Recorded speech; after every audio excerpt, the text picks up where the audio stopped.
ମୁଁ ଆଜି ଆସିଥିଲି ମା ବୁଢ଼ୀ ବୁଢ଼ୀଙ୍କ ଦର୍ଶନ ନିମନ୍ତେ।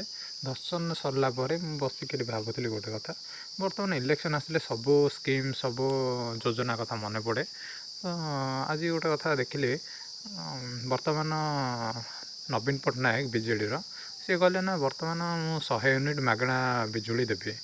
ତ ଆଜି ଯଦି ତାଙ୍କର 100 ୟୁନିଟ୍ କଥା ମନେ ପଡ଼ା, ଆଗରୁ କେଉଁଠି ଥିଲେ? ଠିକ୍ ଅଛି, ବର୍ତ୍ତମାନ ଯେଉଁ ଭଳିଆ ଲାଇନ୍ କଟୁଛି ତ 100 ୟୁନିଟ୍ ମାଗଣା ତ ଲାଭ କ'ଣ ଅଛି? ଗୋଟେ ଗରିବ ଲୋକଟେ ତ ଇନଭର୍ଟର ନାହିଁ ନା, ତ ସିଏ ହିଁ ସଫର ହେଉଛି ଯେତେବେଳେ ଲାଇନ୍ କଟିଯାଉଛି। ଆଉ ଯଦି ଲାଇନ୍ ନ ରହିବ ତାହେଲେ 100 ୟୁନିଟ୍ ଦେଇକି ଲାଭ କ'ଣ? ଆପଣଙ୍କୁ କ'ଣ ଦରକାର ନାହିଁ, ମାନେ ଲାଇଟ୍ ସଦାବେଳେ ରହିବା ଦରକାର ଲାଇନ୍, ନା ନାଇଁ କଟିକି 100 ୟୁନିଟ୍ ମାଗଣା ଦରକାର? ଯଦି 100 ୟୁନିଟ୍ ମାଗଣା ଦେବ ତା ସହିତ ବି ଲାଇନ୍ ଅସୁବିଧା ନାହିଁ, ତ ଠିକ୍ ଅଛି।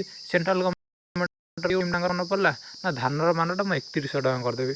ଆଗରୁ କେଉଁଠି ଥିଲେ 3100 ଟଙ୍କା କରିବାକୁ? ବର୍ତ୍ତମାନ ବିଜେପି ସରକାର ବହୁତ ଷ୍ଟେଟ୍ରେ ଅଛି ନା, ତ ଆଜି କେଉଁଠି ଥିଲେ? ବର୍ତ୍ତମାନ ଯେଉଁଠି ବି ବିଜେପି ସରକାର ଅଛି ସେଠି କାହିଁ 3100 ଟଙ୍କା ନ କରିଛନ୍ତି ଆଜି? ଏବେ କରିଦେବେ, ଏବେ କ'ଣ ମନେ ପଡ଼ିଲା? ଆଉ କହୁଛନ୍ତି ଓଡ଼ିଶାକୁ ନମ୍ବର 1 ଷ୍ଟେଟ୍ କରିଦେବେ। ତ ଓଡ଼ିଶାକୁ ନମ୍ବର 1 କରିଦେବେ, ସବୁ ଯେଉଁଠି ଗଲେ ଭାଷଣ ଦେଲେ ଏଇଠୁ ନମ୍ବର 1 ଷ୍ଟେଟ୍ କରିଦେବେ। ତାହେଲେ କେଉଁଟାକୁ ନମ୍ବର 1 କରିବେ ଷ୍ଟେଟ୍ରେ? ଆଉ ଅଲଗା ଷ୍ଟେଟ୍ ବିଜେପି ଅଛି, ସେଠି ଧାନର ମୂଲ୍ୟଟା କାହିଁକି 3100 ଟଙ୍କା ହେଇନି ଯଦି ଓଡ଼ିଶାକୁ ଖାଲି କରିଦେବେ?